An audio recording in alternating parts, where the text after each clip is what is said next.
Thanks, you all, and especially pleased to be here. Thank you for the invitations, Zdravka, for bringing me out here. Also, thank you for you guys to showing up on a nice Friday afternoon and actually listening to me instead, so I'm hoping it's even halfway worth it. I know it's going to be worth it for Randy, but with me, it's you're in doubt. That's why they put Randy after me, to try to keep people here. But anyway, so I'll give this one a try here.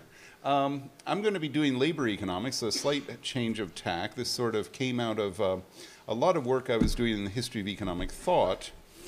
Just so that you know, the minimum wage was invented 100 years ago in the US at any rate. It was actually invented earlier than that in Australia, New Zealand, and then later in Britain. And it was passed by about 16 states of the Union before it all ended in 1923. But that minimum wage was for women and children only. That's actually how they did it. And it was a state-by-state regulation. And as part of that, given the time it was, 1912, part of the way they were thinking about this reflected, of course, the ideas at the time.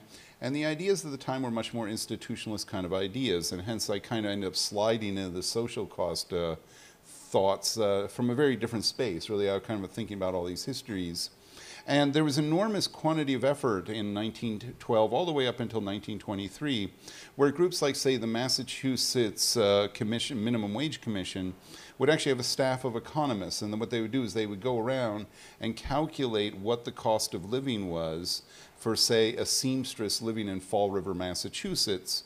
And then they would decree a minimum wage based upon what they thought that cost of living was. And what that meant was that the minimum wage decree, say, in Fall River, Massachusetts, might actually be different than the one that they would decree in Holyoke, Massachusetts.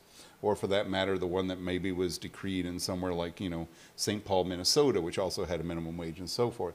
But it was very much based on this cost of living that would be calculated by these statistical studies, and then we go through a minimum wage board. And certainly politics was involved in this, that, and the other. Some very interesting examples came up in the District of Columbia, which also had a minimum wage. And there, of course, was one of the areas where there was a larger African-American population, and of course they ran into some trouble with the minimum wage board. The statisticians, their credit, got it. The minimum wage board was kind of overseeing the project, had a number of racist employers who were like, well, black people don't need to live on as much as white people, and this, that, and the other. And this obviously got to be an issue in that board and so forth. Anyway, this was all turned down in 1923 because women got the vote in 1920, which made them equivalent of men, and men didn't have a minimum wage, so welcome to equality, says Supreme Court. And that got rid of the minimum wage at the time. Anyway, it's a little bit of a preamble, this whole idea of how I found myself thinking about social costs. And like I say, back in those days, people really thought about this in a very kind of concrete way. It was an enormous project that went into cost of living studies. 16 states had all kinds of people working on this, and it was considered a fairly normal thing to do to kind of support this project. Now, to kind of contrast this with another way of thinking, if you open up sort of like an introductory textbook, and I'm assuming most of you guys who are here probably have had at least one economics course, then you'll be familiar where I'm going with this here. Essentially, labor is always treated as a, quote, input. So you always have these inputs called land, capital, labor, and all that kind of stuff that shows up. And then you're introduced this idea of a variable cost. So there's a variable cost to labor. What that means then is that the labor is more or less a found object, and the only other people do that is like the Dada artists or whatever, right? And if it's a liberal arts kind of environment. But anyway, if you go like to art history, they would take all these things they found here and there and then glue them together and create art out of it. And they treat labor the same way in these textbooks. Labor is just sort of found here and there out in the environment, much the same way they treat, quite frankly, resources the same way, which is also very dubious, right? Because oil is found under the ground. It's not found in a pipeline that's hooked up to your factory. Somebody had to put it there. But they treat it all kind of the same way. These objects are sort of found, and then they're combined. So it presumes that we've got to think about where it comes from, and we have to think about how it's maintained. And once you think about how labor is maintained, you very quickly get the idea that labor is an overhead cost. And so it's not really a variable cost. So families don't feed their kids today, but maybe not tomorrow or something like that. It's sort of you feed them every day. And in fact, ideally when you have them, you think about feeding them for 18 years or something like that. And then nowadays you got to send them to college, then they move back on your couch and you got to pay for that and so on. So it gets to be really expensive by the time they're 34 and find a job. Anyway, so this is this idea about there's this overhead cost to kids and so on in society in general. And of course, obviously, some families are impecunious, and that becomes a broader social problem to also try to handle that in different ways. Also, when we get around to labor, we have a very different sort of issue because, frankly, labor is, at some level, the point of what economics is about. And this has always perplexed me about introductory textbooks where they treat GDP as sort of the point. But actually, the whole idea, once upon a time, is the point of an economy was to support society. It wasn't the point of society to support the economy. And this has always gotten a little confused by some of this stuff. Part of the reason you support society is you ideally are going to be supporting liberty and freedom. So I put up a quotation here, although you can find a dozen, well, several dozen other people commenting on much the same thing. But if you make a distinction between formal and substantive liberty, there's that famous phrase by what's his name, Anatole France, where he said the law in its majesty says that every Parisian may sleep underneath the bridges of Paris. It's like, well, of course you can, but nobody wants to. They want to sleep in beds and houses and so forth. And so it is here. It's not quite clear how free you are if you don't have either the information or capability or whatever to sell goods or something valuable in the marketplace if you have a fully marketized society.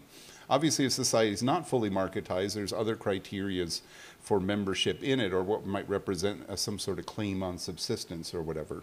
But in ours, being a marketized society, you have to be able to sell something in society. And if you can't sell it, well, then it's not clear what your freedom actually means to you. So again, coming back to the classical view, and I think the institutionalist view, at least in my studies of this history, going back to the 1880s, 1890s, and began to discuss the minimum wage and so forth, very much kind of evolved out of this kind of old classical notion. And if you look at the subsistence idea in the classics, with the possible exception of the early Malthus, most ideas of subsistence were a fairly flexible notion. Adam Smith talked about like a generous subsistence from time to time, indicating there's a little bit of flux in this, what a subsistence would be, but this is clearly somewhat socially embedded. The times we live in the country we live in the United States, it's probably pretty clear that a high school diploma is part of subsistence. In fact, this got reflected in Obama's speech, the State of the Union, where he was going to mandate that everybody stay in school for a high school degree, which I thought was a tricky way to go about this problem. But nevertheless, it's, from a practical matter, probably a high school diploma is necessary to have subsistence. This would not be true in, say, 1930s in East Africa, where probably a high school diploma did not represent subsistence in any meaningful sense, but there'd be other job skills that you would have to have. Young men who are Maasai, for example, when they reached puberty, would be sent away from the village with a spear, and you could come back when you brought a lion skin with you. That would be your subsistence. Well, that made sense. They had cattle, you had to protect them, and that kind of represented that you were useful to society and had sufficient skill set. Presumably your father would teach you how to get a lion, and of course maybe you didn't come back, which kind of suggests maybe the lion had lunch. But anyway, the point is, one way or another, that's how you establish it. That's not a skill set any of us have, and it's not one we probably really need because of the place that we live and what we're doing. So my point is, subsistence moves around, but one way or another we've got to provide this for people. So again, we got to think about ways to feed, house, protect, educate, and so on, again, according to what our society thinks are reasonable or useful skills that we might need. If we can't do this through our wages, in other words, if the parents of a family can't do this, there are other choices here. And this gets into a whole discussion that they used to have about predation.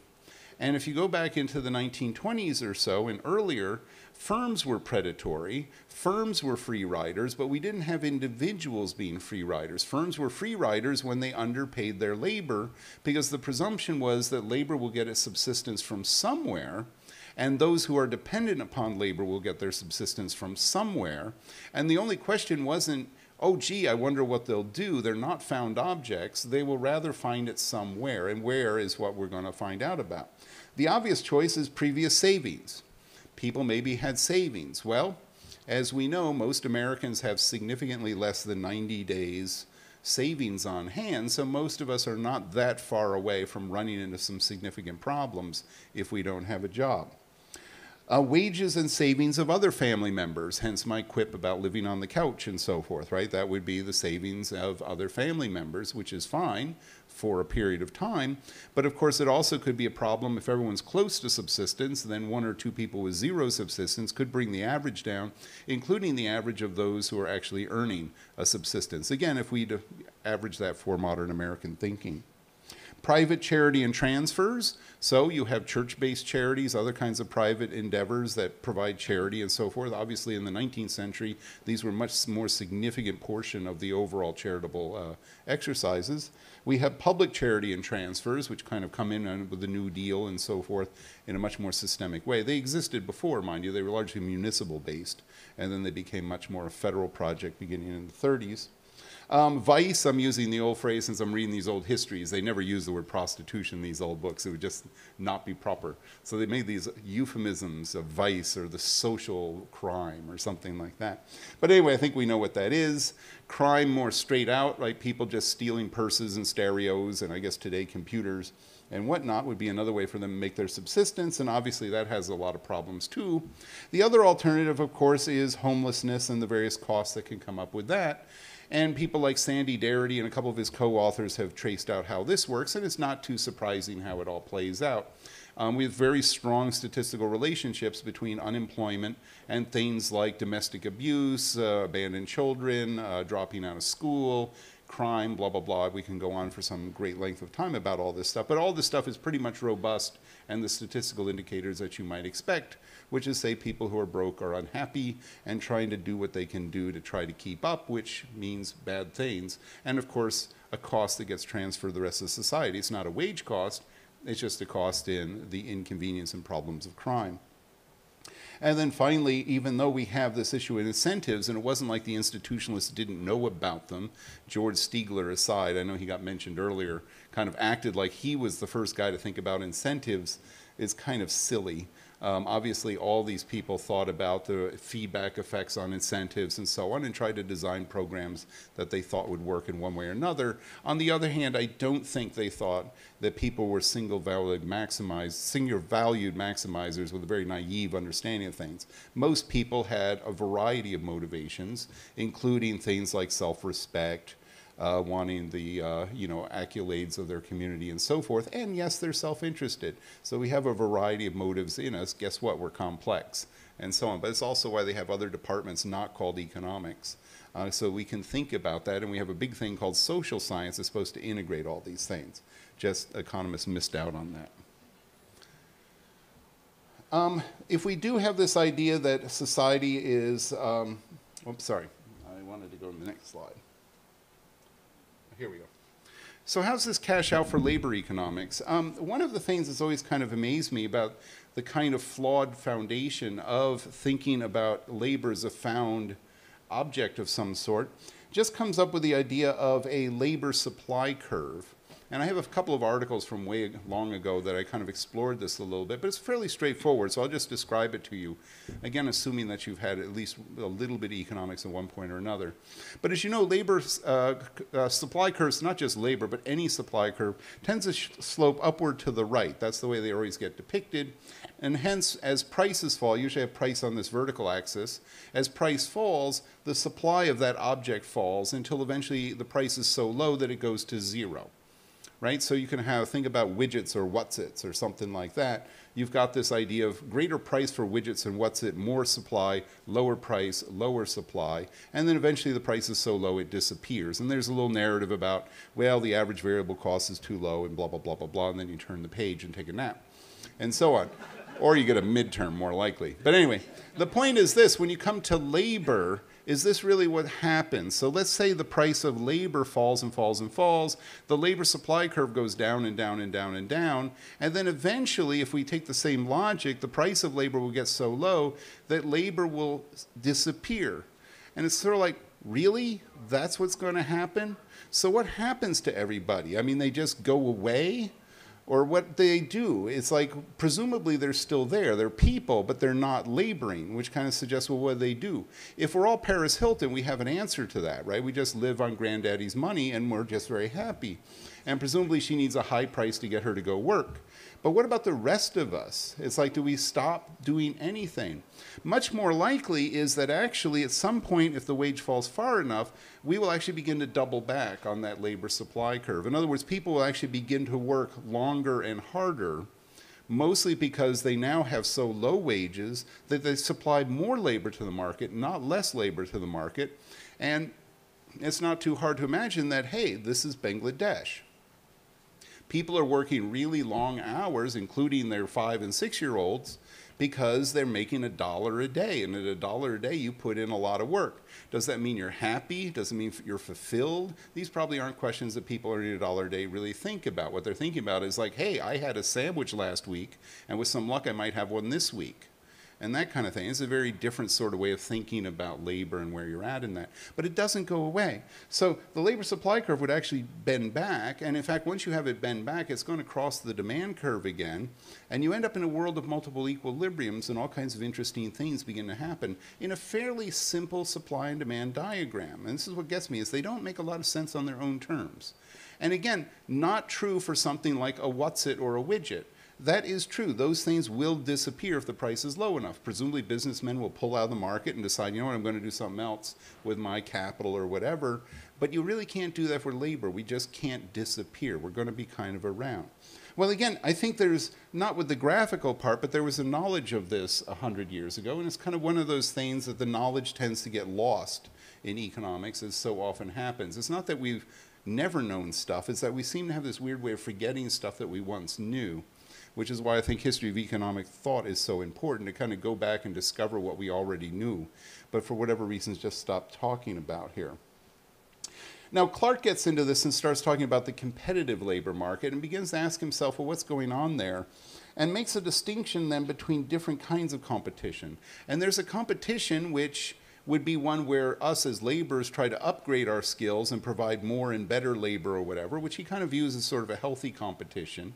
You might call it like rivalry or something like that, as opposed to competition in the traditional sense. I think about, like, you know, when Middlebury plays Williams in a soccer match or something, it might be a rivalry or something. It would be another thing if Middlebury had a competition with Williams on something like, shall we say, I don't know, artillery fire or something, right? It's kind of a different kind of competition there. And so it is here. You have another kind of competition that merely lowers prices, and it's that kind of competition that he's sort of worried about. At some point you have a competitive process where to win the competitive process is to basically destroy yourself and to destroy your family in some ways. And of course to destroy others around you. In other words, you're beginning to offer your labor for below subsistence. And when you start doing that, things start happening that we as a society really don't want to see happen. Like, say, you pull your kids out of school and put them to work. Like you begin to skip out on food, inadequate sleep. Simply as a democracy, you begin to like do things like no longer read daily papers. It was interesting in the studies they did 100 years ago when they had basically surveys of what the average, they called them working girls back then, but what the average working girl would need. They actually included a budget for things like the daily newspaper, because they felt like, you know, all workers would be citizens and they would certainly need to buy a newspaper every day to keep up with what was going on and so forth. Again, on minimum wage study, they would probably never include something like a newspaper. But there was a sense that for the social causes, we're not just creating people who are physically alive, we're actually trying to create citizens. And so people who are healthy and happy have adequate leisure and housing and also are up on the word of the day, what's going on and so forth. And that begins to decline. So again, all this stuff begins to fall apart if we have this secondary or sort of destructive competition that's actually kind of kicking in and ruling things here. So again, for perspectives on economic policy as opposed to economic theory here, societies and the families constituting it have to be maintained, which is to say that wages plus transfers must be equal to or greater than subsistence. And again, by subsistence, what I'm doing is ruling out the kind of one that George Stigler did in 1945, where he simply went around and he figured out how much grains you had to eat for a year, and then figured out what the wholesale price of that grain was if you got it in huge 45-pound sacks, and said, well, this is what subsistence is worth. But rather, there's a subsistence that, again, is sort of socially determined depending on where we live in society, our moment in history, And clearly my subsistence is higher than, say, it was for my great-grandfather in certain ways, just because the price of things have changed, but also what society expects of me as a person has changed in certain ways too. It also adds into this that maybe minimum wages and maximum hours are not simply good ethics, but they may be good economics, in the sense that we're stopping a kind of competition that actually creates social costs that we as a society don't want to really live with. We don't really want to live in a society where everybody's working for $1 a day and is immiserated in different ways and no longer able to raise kids who are going to be, you know, able, capable people and also good citizens that we want to share a democracy and a society with, not because they're inherently bad people, although a society typically treats people like that as though they're inherently bad, but just ill-paid people who are ill-clothed, ill-educated, and really don't have time to think about the future or anything else except the next meal, doesn't really make for the good stuff to build a good society. Also, along those lines, beside maximum wage or minimum wage and maximum hours, when you think about employer last resort, I had to put that up there where I saw Randy was going to be here. So I put that up there. And of course, we have one called the U.S. Army, but presumably have an employer of last resort that's not the U.S. Army to give people choices. I'm not down the Army. I spent 3 years in the U.S. Army, so I'm not down on it. But the point is, we have other choices presumably we could offer, especially for young people, which I find most disturbing of all. That, you know, people are feeling like they're graduating from either high school or college, and we're offering them incredibly limited choices about what they might do when people are kind of actually at a point in life where they don't have a lot of responsibilities in the form of like kids, families, mortgages, and car payments. And it might be useful to like actually do something that's kind of a little more interesting than either start a career, which a lot of people hope to do but can't do in our current environment, or just end up at, you know, 3 shifts at Wendy's because that's how much you need to make your student loan or something like that, which seems like a really poor thing to do to kids who are 20 or 21. Just as a concluding thought, one of the people who was very active in the minimum wage movement back in the old days was Carol Wright, who some of you may know became the first founding head of the Bureau of Labor Statistics.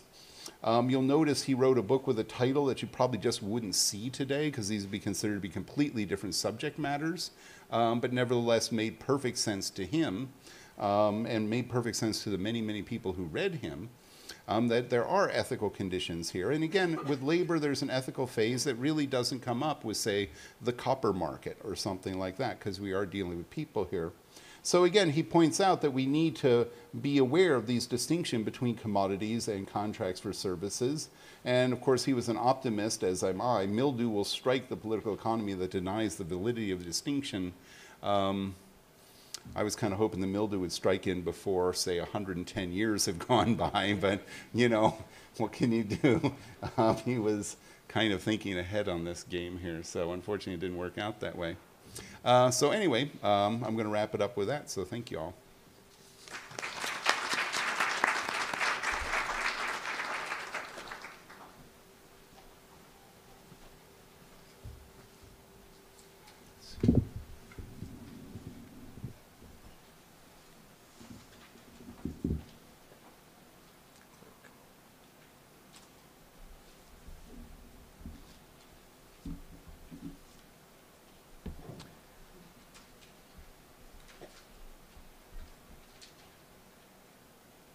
Okay, it might seem like I am shifting to something completely different, but what I'm going to be doing is presenting an example of shifting of social costs. And I don't think that we've had an example of this magnitude since the 1930s. Wall Street has wiped out at least $12 trillion of wealth and still counting. I think it's going to go on a lot longer.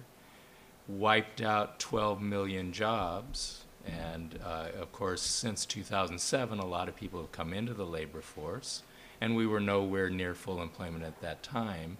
So we've got about 25 million people right now who would like a full-time job. This is Bob's point at the very end, and cannot find one. So I think that there has been tremendous cost shifting, and society as a whole is bearing these costs.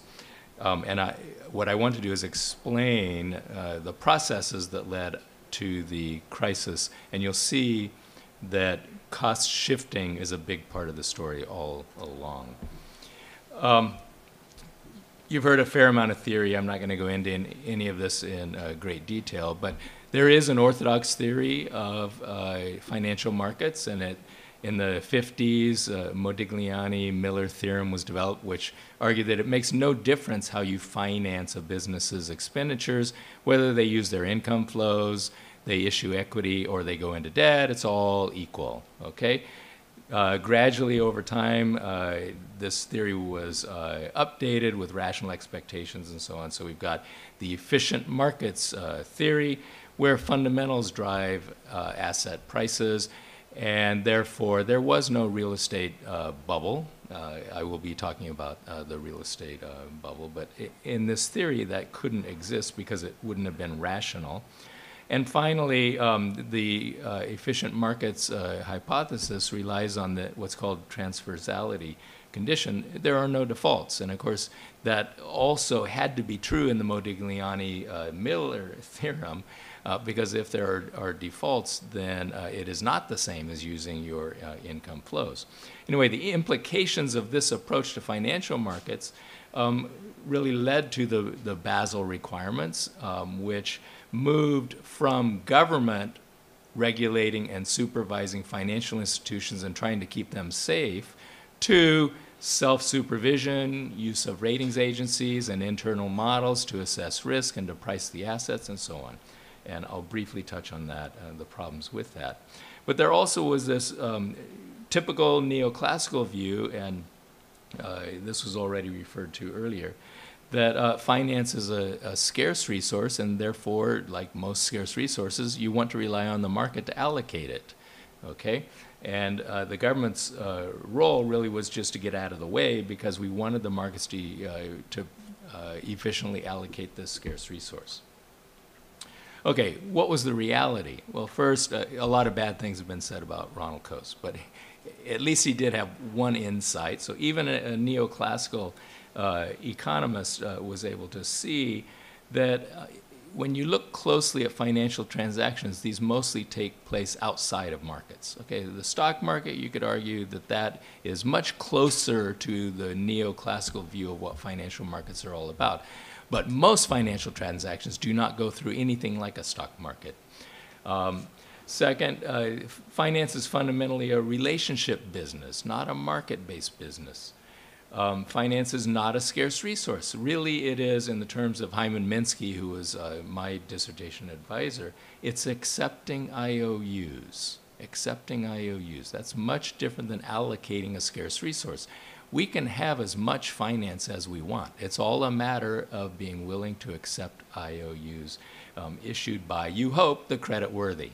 Okay, so the key is to make sure that the IOUs you're accepting have been issued by someone who is creditworthy. That then leads to, obviously, there is default risk. Not all IOUs are created equal. Okay, some are much more risky. So we need to assess risk. Because of the riskiness of the IOUs that banks accept, we have this fundamental problem that they may not be able to make good on their IOUs. And gradually over time, we have moved everywhere in at least the developed world to the use of bank liabilities as our main money, okay? And if the bank makes bad loans, our money is no good. So in a nutshell, that is the history of banks, okay? So what we did was we developed the FDIC, to ensure the deposits, and the central bank to act as a lender of last resort to provide liquidity whenever there's a run on the bank. And so this would stop the runs on banks, and it would ensure par clearing so that bank money issued by Bank A would always be worth $1 against the bank money issued by Bank B, and so on, and against the government's own money. So we allowed banks to operate our payment system. Okay, we have a payment system that is fundamentally based on these bank IOUs, and they are operating this in the public interest. And as the other side of the coin to having the government backstop banks and protect their liabilities, we said we're going to regulate you. Okay? The Glass-Steagall Act that came out of the New Deal separated investment banks from commercial banks and said, commercial banking, you're going to run our payment system, we're going to protect you, but we're going to heavily regulate you. Investment banks, you are not allowed to be a part of our payment system because the stuff you do is fundamentally more risky, and we're going to allow you a bigger leash to go out and, you know, probably lose some money now and then. The problem is that gradually over time, we had the rise of what came to be called shadow banks. When I was a student, we called them non-bank banks, but it's a bit of a tongue twister. And Paul McCulley from PIMCO came up with this shadow bank terminology, so that's fairly nice. They are in the shadows, too. They continually poached the business away from the commercial banks, and one of the things they did was to issue deposit-like liabilities without a government backstop. Money market mutual funds is an example of this. They also poached the other side of the bank balance sheet, that is commercial loans. They would buy commercial paper so that firms, in a sense, were directly being financed by the shadow banks. They didn't have to go to the banks. So as a result of this poaching, we decided, well, we've got to allow a competitive advantage, or at least a level playing field for the commercial banks, so we have to deregulate them. And so we started on this long trip of deregulating the commercial banks so that they could compete with the shadow banks. And gradually over time, what we did is we just got rid of all the barriers. And so we allowed bank holding companies with their affiliates to basically do everything, and the government is standing behind them because they're still involved in the payment system, and we can't afford to have something go wrong with the payment system. Okay? And so with the bank holding system, bank holding company system, and with the issue of very short-term liabilities, we got these extremely complex linkages throughout the whole financial system. All financial institutions are heavily linked with one another. If any part of the financial system goes down, it all goes down. They all go down together. These linkages are complex, and they're completely unknown because a lot of them occur off the balance sheet. And so to the extent we still had a little bit of government regulation and supervision, the regulators and supervisors had no idea what the banks were doing because much of it took place off their balance sheets in SIVs, SPVs, and through various kinds of derivatives such as credit default swaps, which expose the banks to counterparty risk. The whole justification, when all of this was going on, mainly by mainstream economists, the justification was that, well, we need to allow the banks to shift the risks off their balance sheet. And one of the ways they can do that is with the derivatives. The problem is the risks all came back to the banks because of the counterparty risks and because a lot of the stuff really didn't leave the balance sheets. It was just hidden away in the off-balance sheet stuff. Okay, now quickly, the causes of the crisis. Here is an outline of what I'm going to be talking about. When the crisis hit, McCulley was one of the first people to say it's a Minsky moment. Others called it the Minsky crisis and so on. And this does capture an element of what we went through. But I will spend more time on the Minsky stages approach, which I think is a much better way to look at what was going on. And I'll cover these other topics very quickly, and then finally we'll get back to social costs. Okay, when the crisis hit, people referred to Minsky's financial instability hypothesis. I hope that most of you here have been exposed to it at least a little bit. I'm not going to go through it in any kind of detail. But the idea is that over the course of a business cycle, you begin with very safe balance sheets of the business sector, households, and the financial sector. And over the course of an upswing, people get more and more enthusiastic, take on greater and greater risks, and the balance sheets get worse. So we have a transformation from what he called hedge. This has nothing to do with hedge funds. It's just a very safe form of finance, to speculative, and finally to Ponzi finance, you can think Bernie Madoff schemes, okay? And that finally the thing crashes, then the big bank, which is the Fed, and the big government, which is the Treasury, comes in and bails the system out, okay? The problem is that if you know the government is always standing there to bail out when things go bad, you never really cleanse the system of the risky behavior, and you start the whole thing all over again. So Minsky always said the problem is stability is destabilizing. So to the extent that you create this belief that the system has somehow become more stable, the riskiness is just really fueled. Okay? If you look at recent history, going back 4 decades, it really does fit this pattern. Okay, here I've only listed the crises since 1980s. Every one of these crises sort of fits the story that I just told. Okay, a crisis developed over the course of an upswing, the government bailed them out, and then we started all over again. The crises become more frequent, and they tend to become more severe. Okay. Now, just one thing I want to point out. If you look at these crises, they're actually not investment crises.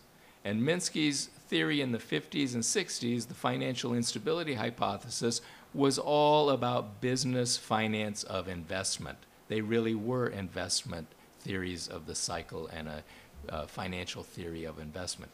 But these more recent crises really are not about investment.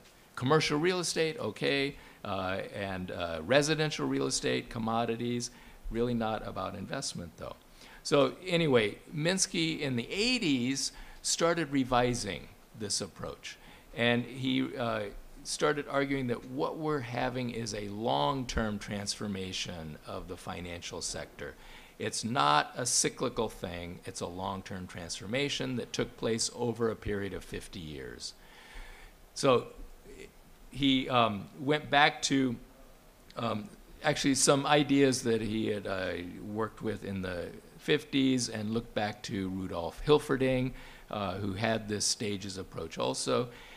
And if you go back to the 19th century, I won't go through any of these stages in detail except the last one, but in the 19th century, you could call that commercial capitalism. It's where the commercial bank dominated, with short-term loans to finance business, but not investment. We moved to the finance capitalism stage at the end of the 19th century and in the early years of the 20th century. This is the rise of investment banks. This is Goldman Sachs. That collapsed in 1929 into the Great Depression. Okay? Then we got the New Deal reforms. We separated commercial banks and investment banks. We constrained the commercial banks. We had a much safer financial system. He calls this a paternalistic or managerial welfare state capitalism. Of course, there was much more than regulating the financial sector. We also got all the New Deal reforms, okay? The social safety net. All of those things made the economy much more stable. We had no financial crises for 20 years. But then they started to occur. Okay, why? The reason is because the economy was being transformed from paternalistic to money manager capitalism. So money manager capitalism occurred because we had this stability in the early post-war period that encouraged greater risk-taking.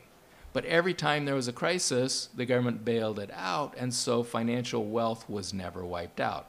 The financial wealth built up, and it needed professional money management. That's why it's called money manager capitalism. So you had the growth of professional money managers, and just like in Lake Wobegon, every one of these guys has to beat the average, which means there is typically a risk-return trade-off.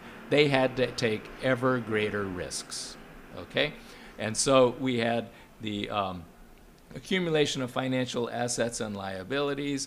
We had the growth of securitization and at the same time globalization. Actually, these two things had to go hand in hand. There was no way for German banks, which actually were the first ones hit by the subprime crisis, and the Bank of China, which holds a lot of mortgage-backed securities, U.S. real estate, there was no way for them to get a piece of the action in American real estate without securitization. So securitization allowed globalization of finance, and that is what links the whole global financial system together. And then finally, the move to self-supervision, which I already talked about.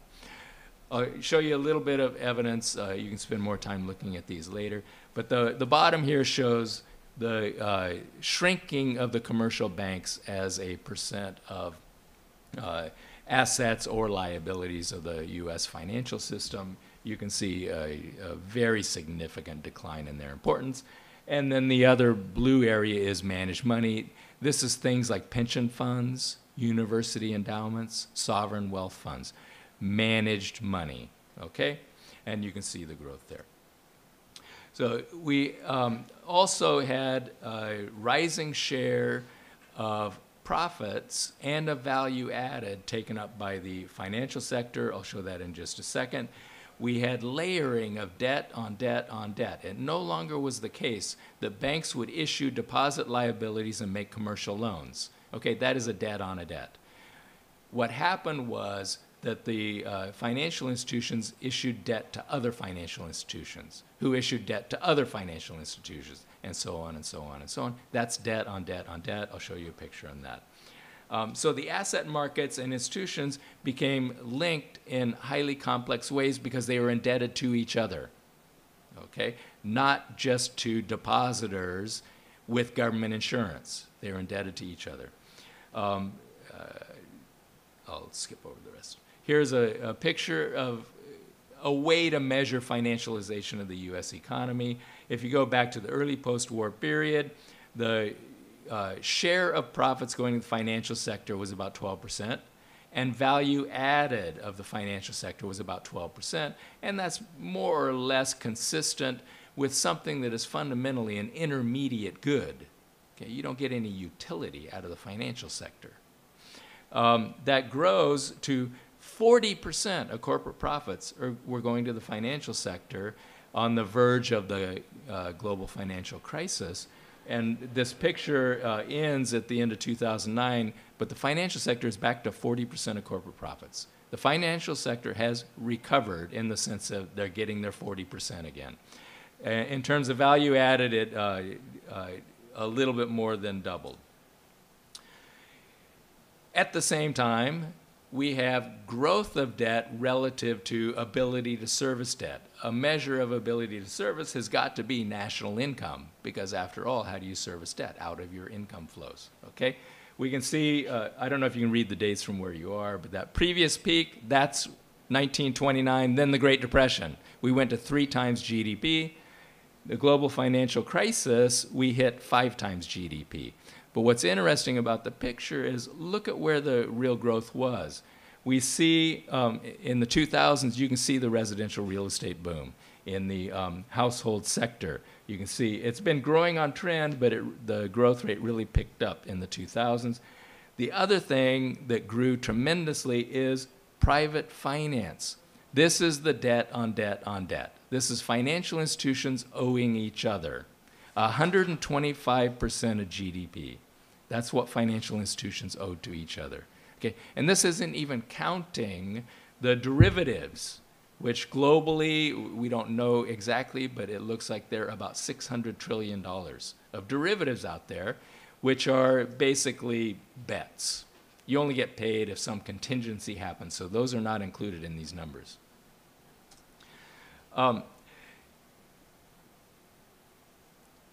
One just example of what's going on, although it's a very important example, was the financialization of U.S. real estate. But everything in the United States became financialized. Student loans, financialized. Car loans, financialized. The loans themselves became products to sell, okay? There are death settlements that are financialized, okay? There's virtually nothing that hasn't become financialized. So you can think of residential real estate. The actual homes are nothing except some collateral behind some financial assets, okay? That's their purpose now. Anyway, in the old days, you remember the Wonderful Life, Jimmy Stewart, okay? You got a thrift that has a loan officer, a bank teller, a home appraiser, public recorder to keep the records. That's about it. That's all you needed. And in 1974, we built and financed more homes than we ever did in the 2000 real estate boom. This system worked, and homeowners never defaulted. They were extremely safe home mortgages, okay? We moved to a more efficient Wall Street model that requires a broker, appraiser, lender, servicer, MERS, securitizer, a credit rater, the rocket scientist, that's literal, that built the proprietary models within the banks, the MBS trustees, the CDOs, squared and cubed, CDSs, monoline, those are both for insurance, investors, traders, accountants, lawyers, lender processing services who collect the mortgages and pay them out to the trustees, and then robo-signers and document forgeries when you do the foreclosures because MERS has destroyed all the property records. They lost them, okay? So the model is not to hold the mortgages anymore. It's to distribute, that is, to securitize them and sell the securities.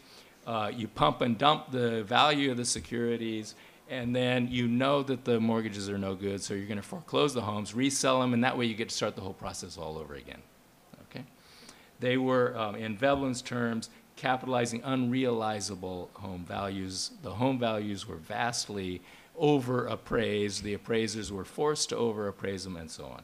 So there was no way that the homeowners actually were going to repay these mortgages. Here is just a flow chart that shows a Jimmy Stewart thrift. This is what it looks like. Might look complicated, but it's actually very simple. The black dot, you've repaid the mortgage, you get your home, okay? Here is a single home mortgage that is securitized. These are the steps. Now, at every single step here, somebody gets paid. Okay, this is supposed to be more efficient, okay? So when you start looking at this in detail, and my colleague is Bill Black, who you've probably seen in Michael Moore movie, or you've seen him on YouTube or somewhere, talking about the fraud. And so in 2005, he comes to UMKC, he joins our department. He's always talking, he says, it's all fraud, it's all fraud. And, you know, I say, I know there's fraud there. You know there's fraud. I studied the saving loan crisis. Fraud had to be involved, but was it all fraud? It turns out, yes, it was all fraud. Everything was fraud. And it took me a while to realize, but look, if you're a mortgage broker and you make a home mortgage and you know that the house is overvalued, the people's income is not sufficient to service that mortgage, every other step has to be fraudulent. It must be, all the way through and including the foreclosure. So everything has to be fraudulent because the appraiser had to overvalue the value of the home. Okay, and on and on and on.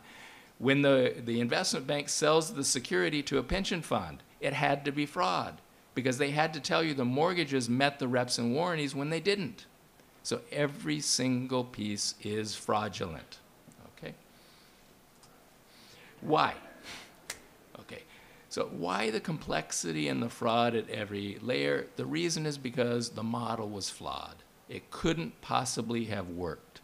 There was no way that this could have been a profitable model. Securitization of home mortgage loans could not be profitable, okay? And that is why it had to be fraudulent. In order to cover the fraud, it had to be complex.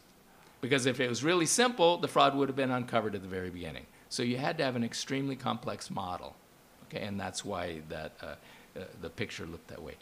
Okay, so the interest payments could not possibly cover the cost. You had to make mortgages of 120% of the value of the home. Why? Because almost every one of those fingers in the pie got paid before a single mortgage payment was ever made.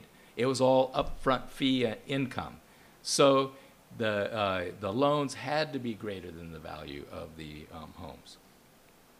The beauty of a casino is the house always wins. The beauty of this model was that the mortgage brokers, everybody except the borrower and the purchaser of the securities won.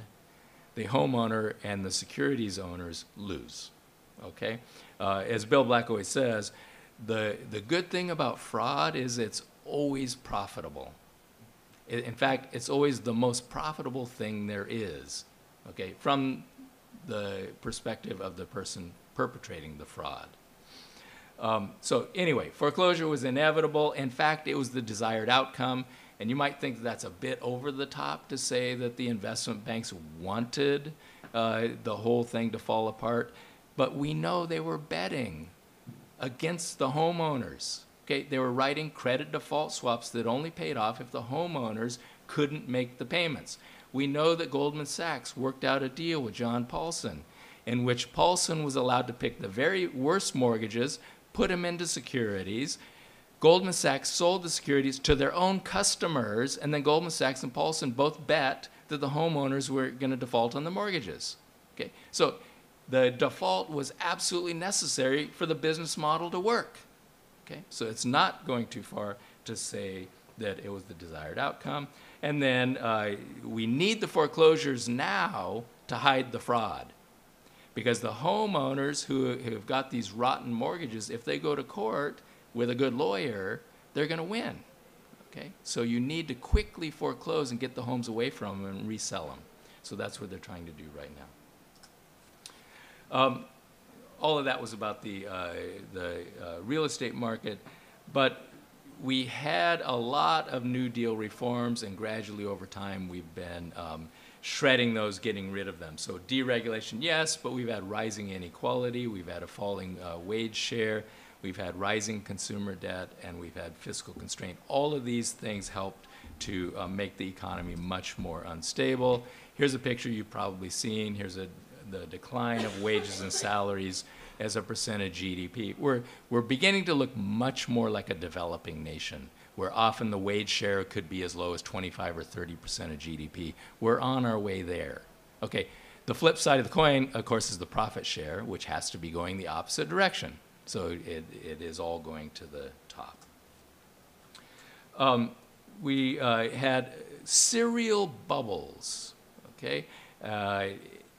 And this really became the U.S. strategy to promote economic growth. You needed bubbles. Why? Because you couldn't do it in the real part of the economy. People's wages were too low. Okay? Unemployment was too high. So to get growth, you really had to rely on financial markets. And so the strategy since President Clinton has always been bubbles. Michael Hudson calls it Bubbleonia. Okay, Bubbleonia is the only thing America has going on. So you had Greenspan, this idea developed. Chairman Greenspan will never let anything go bad. Okay, so it's called the Greenspan put, and then Bernanke comes along in 2004, writes a paper. We're in the era of the great moderation. Don't worry, nothing bad can ever happen again. Whenever an economist says something like that, you know it's time to get out. Irving Fisher famously in September 1929 said, the stock market from now on can only go up. We've reached a permanent plateau, and of course then it crashed 1 month later. So the reality is we were in the biggest debt, equity, commodity, and real estate bubbles in human history, not just US history, human history. These are the biggest bubbles ever. You've all heard about the tulip bulbs, but here we had all of these bubbles at the same time. Not just one little bulb, okay? Everything was bubbling, propped up by the government and the big bank. If we want to look at the trigger, so we had all of these processes going on that made a Great Depression possible. We needed a trigger. Okay? The trigger was actually the Goldilocks economy of Clinton. If you want to blame anyone, it's Clinton's fault. Okay? It was the Clinton economy that did it. In 1996, the U.S. federal government began to run budget surpluses that continued for 2.5 years. The older people here remember Clinton going on TV saying that we're going to run budget surpluses for the next 15 years and we're going to pay back all the government debt. Okay? So we will be debt-free for the first time since 1837, okay, Andrew Jackson, which was the first time the U.S. ever went into a depression. Since 1837, we've had 6 periods up to Clinton when we ran budget surpluses big enough to retire some of the debt. Every one of those was followed by a depression. The last time we ran budget surpluses was in 1929. So Clinton was the first one to run budget surpluses since 29. Okay? And this is supposed to be a great thing. Anyway, it's funny because the markets were scared about this. Okay? Not because they could see a Great Depression coming, which is what we were arguing. No, because they were worried, if there's no government debt out there, what are we going to use as collateral? Because all that debt on debt on debt was collateralized by treasuries, okay? They said, aha, nobody ever defaults on home mortgages. So home mortgages actually are as good as treasuries. So we're going to bundle home mortgages into securities, and that will be our collateral, okay? So the boost to securitization was Clinton announcing we're going to retire the government debt. That's when the whole thing began. That's when the rush to securitizing. They securitized all the good mortgages. It still wasn't enough, okay, because the financial sector was growing so fast. They needed a lot more stuff to act as collateral, so they said, well, why don't you make some home mortgages to people who can't afford to buy homes, okay? And then that will provide even more securities. And then, of course, even that wasn't enough. That's why they went to the CDOs. And then the CDO squared, CDO cubed, okay, which just means you got a home mortgage with a whole bunch more debt laying on top of that. Anyway, private debt explodes at the same time that we start running a budget surplus, and this is due to an identity, okay? If you think if there are only two sectors, if one sector spends more than its income, the other sector spends less than its income. If the federal government is going to spend less than its income, you had to have another sector spending more than its income. And in the case of the United States, it's even worse than that because we run a current account deficit against the rest of the world. And so our private sector had to make up for the budget surplus plus our current account deficit. So they had to run a huge deficit. So here's the picture which shows the sectoral balances. If you take a look at that, what do you notice? A mirror image. It has to be, the positives have to equal the negatives. So it's a mirror image around zero. The typical case in the United States is the red, the government balance is in a deficit. You can see the Clinton surplus, a very brief period where the red is above the line. There's Clinton, okay? The blue then is the domestic private sector balance, which you can see was virtually always positive. You can't even see the negatives because they're so brief and so small until Clinton. Then we got the blue below the line. That is the private sector spending more than its income. For every dollar of income, the private sector was spending $1.06. So it was very obvious in 1996 when Clinton made this claim that the economy was going to go bust. The private sector was going to get too heavily indebted. We were going to have a financial crisis. That's what we thought. We were writing about this beginning in 1997. We did have a recession. You can see the private sector went to a very brief surplus, but then the housing boom got the private sector borrowing again. And so we went for a whole decade with the private sector spending more than their income. That is why we got so much more debt out there in the private sector, and ultimately why we finally collapsed. Okay, I know that I'm running out of time. So we collapsed. What do? Okay, first, we got a fiscal stimulus package, $800 billion spread over 2 years. That's $400 billion a year. It helped, but it wasn't nearly enough. Hank Paulson went to Congress. If you remember, he had a 3-page plan, which basically was, don't ask me what I'm going to do with the money, and I'm not going to tell you. Give me $700 billion. Congress told him, take a hike. So he came back with a more detailed plan. They gave him the money. At first, he tried buying the toxic asset waste that the banks had on their balance sheets. He realized $700 billion wasn't nearly enough. They had a lot more waste on their balance sheets. So he switched to buying equity in the banks. But that wasn't nearly enough. So the Fed took over. And the Fed engaged in a completely unprecedented effort, far greater than anything it did in the Great Depression. And there are different ways to measure it. You can measure it either the peak lending at a point in time, or the total amount the Fed had to lend and spend in the form of buying toxic waste. It's $29 trillion. That's what it cost to save Wall Street up through November 2011. $29 trillion is what the Fed did. So there are pictures here. Now, to some degree, in a financial crisis, the central bank must intervene as a lender of last resort. This is normal. We've known it for over 100 years. There's nothing unusual about that. but that accounts for a very small part of the bailout. It's about 20% of that $29 trillion. The majority of what the Fed did is highly questionable, and a lot of it is probably illegal by the Federal Reserve Act. The Fed invoked this thing called 13.3, Section 13.3, in order to do a lot of the stuff it did, including lending non-recourse loans, which means if it goes bad, you don't have to repay it, at very low interest rates to the Real Housewives of Wall Street, if you read Matt Taibbi and Rolling Stone. A lot of this stuff really stinks, what the Fed did, okay? Anyway, I won't go through that because I know I'm running out of time, but you can take a look at the pictures. You can see the crisis response here in an alphabet soup of special facilities the Fed created to deal with the problem. You can see that spiking up. And then the Fed mainly moved to buying the toxic mortgage securities, which are still on its balance sheet. And you can see the massive purchases there. Okay. Most of the money the Fed used went to the biggest institutions, and it's not just American institutions. A lot of it went to foreign institutions to save them. Okay, I'll conclude. Why does the mainstream get all of this wrong? Okay, first, as I already said, the financial sector is not a market, at least not in the neoclassical sense of the term. It's not equilibrium seeking. Instead, it evolves in a Minskian way toward fragility. Competition among financial institutions does not promote the public interest. In fact, that's why we had Glass-Steagall, to stop the competition.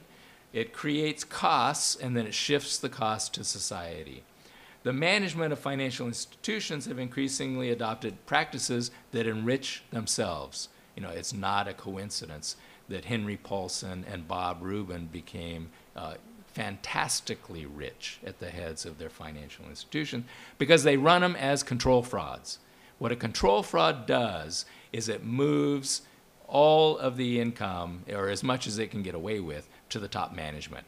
So in a sense, they are imposing costs not only on society, but also on their own firms, okay? They are abusing their own firms at the expense of the reputation of the firms. So the shifting of the cost is in part onto the firms themselves. A lot of them have failed, and a lot more will fail. The social costs, the safety of financial institutions requires underwriting, but innovations and deregulation eliminated underwriting.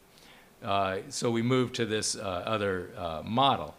Finance has moved ever further from what Minsky called the capital development of the economy. He defines that very broadly. It doesn't just mean physical capital. It also means education is developing the capital of the economy. Instead, we moved to predatory lending designed to strip away the equity. That's what most of the lending in the real estate sector was about. It was to strip away homeowners' equity. The bailout rewards the innovations, innovations in quotes, because these innovations have no beneficial aspects at all to them. They all impose costs. It socializes costs and privatizes the benefits. And finally, we're left with foreclosed property and destroyed ownership records.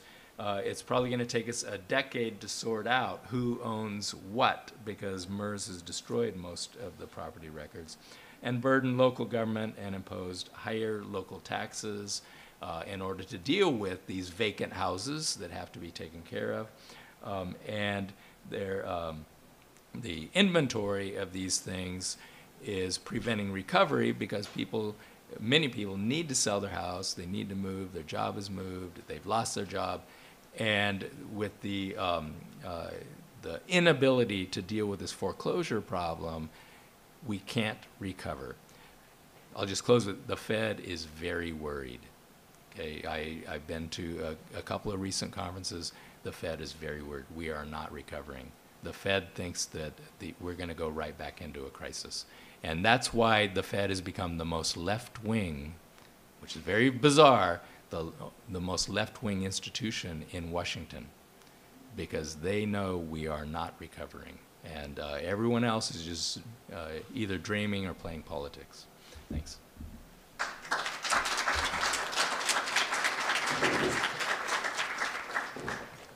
Questions? Yeah, I would like to ask Randy about where the 29 trillion are reported. Because the Fed's balance sheet, these numbers don't show up. And I remember reading a paper by Kelton where the lending to foreign central banks was also very high. And where are all these numbers reported? Because the Fed's balance sheet shows, what, 2.8 trillion or 3 trillion? About 3, yeah. Total. So where's Okay. the counting? A balance sheet, of course, is a stock. The 29 trillion is a flow, 29.8 trillion actually, okay? So how did we get this? It actually took an act of Congress and a Freedom of Information lawsuit by Bloomberg to get the Fed to finally release the data. The way they released it was in 29,000 pages of data, completely unorganized. Bloomberg started trying to organize it, and then 2 of my PhD students are the ones who actually took the 29,000 and totaled them up. So what is the 29 trillion? It's every time the Fed made a loan or bought a security, we record it. Now, so let's say the Fed, your bank is in trouble. And so every morning the Fed has to make a loan to you, and at the end of the day you repay it. And then they make it again in the morning. So we would count every one of those, even though the outstanding would be the 100 billion that we have to lend you every morning so that you can stay in business that day. So our argument is that, of course, the peak, the 1.7 trillion was the most the Fed did on any particular day. That's December 2008. That gives you an idea, okay, December 2008 was probably the worst month of the crisis, okay? But the crisis didn't end. It's still going on, and they've ramped up the lending to European Central Bank because of the crisis there. So we wanted to get a measure over the whole period of time, and so it's not directly comparable to a balance sheet, but it gives you a better indication of how severe this crisis is, that over 4 years later, we're still in it. The Fed still, every day, has to lend to financial institutions who cannot borrow in financial markets because the financial markets don't trust them. Okay, so it's still an indication and important to include that.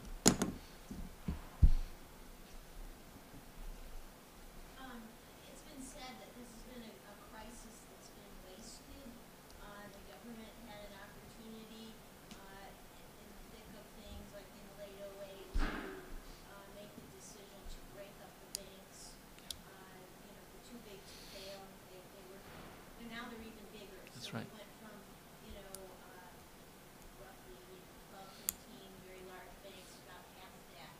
So why do you think that opportunity was foregone? Well, okay, Goldman Sachs has most of the important positions that have anything to do with the financial sector in the administration. That is the basic answer. So the people formulating the policies are from the financial sector.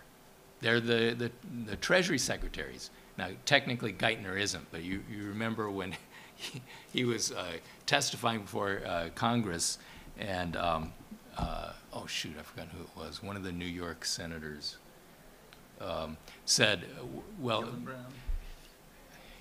that doesn't sound right. I think it was Schumer. Said, well, of course, you used to work at Goldman Sachs. And Geithner says, hold it a second, I never worked at Goldman Sachs. I'm just saying that he is so closely integrated with Goldman Sachs that everybody believes he came out of Goldman Sachs, when actually he came out of the New York Fed. But at the New York Fed, what was he doing? He was babysitting the financial institutions. Okay, so anyway, that's part of the answer. The other part of the answer is we have shifted so much of the income flows and wealth to the financial sector, and both parties need campaign contributions. And so if you need $1 billion to run a presidential campaign, which is about the number you need now, you really can't do this without the Wall Street money. So it's a huge problem, okay? People who have studied crises responses find that you have, if you're going to do major reforms, you have to do them immediately.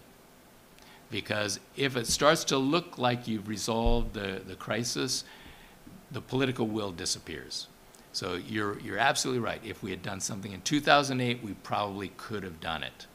But we didn't do it that way. We had the Fed and Treasury meeting and doing possibly illegal things to consolidate these institutions to make them even bigger.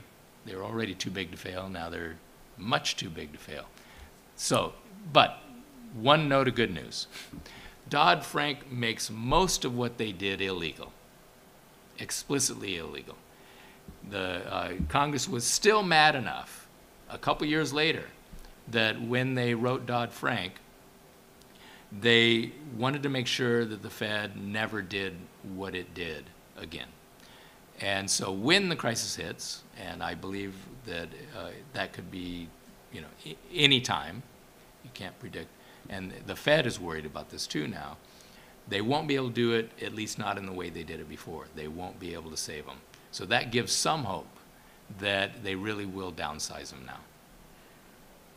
Do you think that the financial infrastructure is so complex that even if they try to dismantle part of it, that it would malfunction as it's currently set up and not be able to, in other words, could we go back?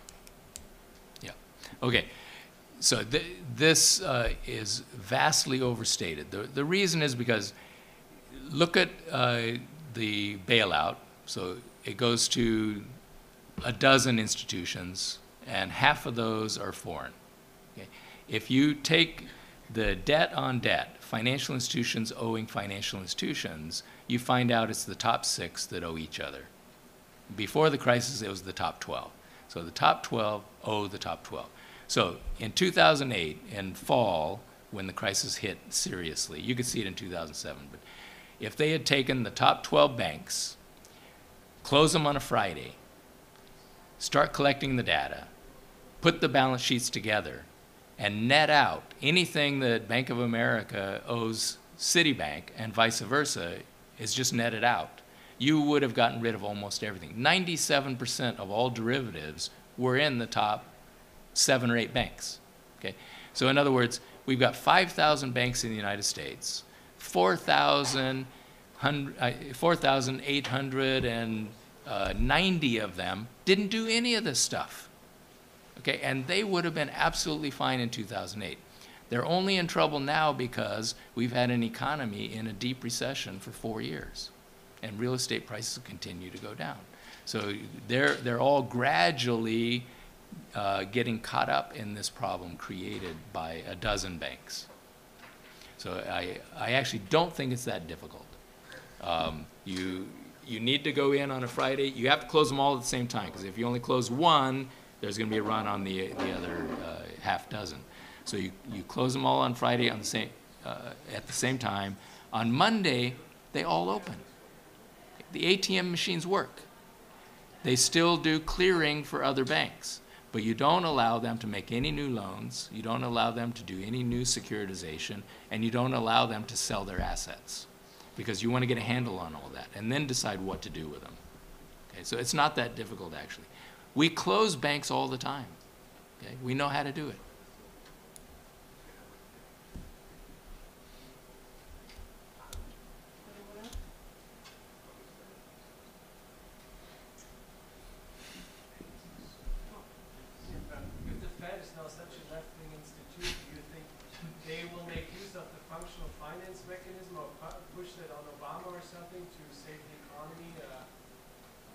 Some innovation there in the way Fed does policies? Well, so Bill Greider, you know, Secrets of the Temple is one of the people who's come out and said the Fed is left wing. We had Michael Greenberger at the Levy-Minsky conference. He's a really good guy. He was one of the ones who wanted to stop the commodities bubble. He was at the CFTC. So they've got this idea. Of course, it's overstated. Okay, the Fed has never supported regulation. And Bernanke is probably not going to suddenly be a good regulator. But they are scared, and they have reached the limit of what they can do. Okay, they want mortgage relief, but they don't see any way that they can do it. And I think they're actually right about this. Now, I could come up with technical ways for them to do it, but really this should be fiscal policy. And so now you have the very strange situation where the Fed is telling the government to spend money. And the government is saying, no, we're broke, we can't do it, right? So it's very strange, because usually it's the Fed or any central bank that's against deficit spending. But I think the reality is that there is no clean way for the Fed to do anything that's going to help. And they realize that. Why don't you just educate the government on functional finance? I mean, that they're not borrowing from China. I mean, can't just Bernanke run a session in Congress and say, look, it's just all internal number switching, we create money out of thin air? You know, it's just, it's so hopeless right now. That part is so hopeless because Obama has been a deficit hawk from the first campaign. For him to change now would just be too difficult. And so he's moved everyone that direction. So if you can't get him to change, I don't think there's any chance in Congress, because there's just, you can win too many political points by calling Obama, you know, big deficit spender. So I don't think you can start with Congress. So I'm. Where is the place to play but not? Oh my goodness. They're broke. I don't know, that's too general for me. I mean, you know, well, I mean, I think Randy speaks to it. I mean, you know, obviously all these people lost their houses, lost their jobs. And, you know, it's also going to be the case that probably they're not, you know, you can't depend on American households to spend and borrow their way out of this, right? I mean, you know, the phrase, you can't get money from a rock. They don't have it. And on top of that, of course, you also have, you know, even the, you know, the mainstream, of course, always thinks that, well, labor should reallocate itself or whatever, but actually people can't even do that, right? Because if you're stuck in an upside-down house, financially, even if a job does open up in a different state or whatever, you want to go back to college, you can't sell your house, right? Because you owe more money on it than it's worth. So people are sort of stuck in these places. I mean, at least the last several crashes and recessions, at least you could pack up your car and go to California. But that's not even a possibility now either. So even by that standard, we have a you know, another layered on set of problems there. But this stripping of equity is stripping of wealth from the labor, stripping labor. Mm-hmm. It's not coming out of nowhere. Oh, no, yeah. But now that the job is done, if we're hoping for some sort of, you know, see people go shopping or something like that, I mean, they're not doing it. I mean, you can kind of see them. People are paying down their credit cards. Some of it is just getting paid down through default. But people don't have the money. And like I say, they can't even move anyway, even if they did see an opportunity. So the labor market's, by mainstream standards, the labor market's much more inefficient than it used to be. I think we have seen the private sector debt ratio coming down, but it's mostly defaults. Mm-hmm. It's mostly not people paying off their debt. Losing their assets. I have a sort of question about how, I mean, in terms of this sort of notion of money manager capitalism and the idea that the stock market wants firms to fire workers. I mean, that's how you get your stock price to go up. That there, it seems to me there's a link that way as well. The new way of thinking about how the economy works. Yeah, I could have showed a picture I have sometimes in the slide, which shows the average holding period for stocks. If you look in 1929, it had dipped down to 1 year. So the average stock was held 1 year. And that's with, you know, all sorts of what we call widows and orphans who never sell their stocks. Okay, in the Great Depression, it goes way up. Okay, so the speculative turnover disappears.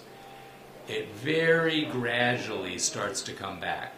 We're now down to about 6 months. And this is a huge part of the problem. So CEOs are rewarded with stock options. And so all the incentive is to pump up the stocks. Okay, and that means short-termism, which means laying off your workers. That's right. So until you have to change executive pay. Executive pay, almost all the bad stuff that went on in the financial sector has to do with the way top management is rewarded, with hundreds of millions of dollars of bonuses based on very short-term returns and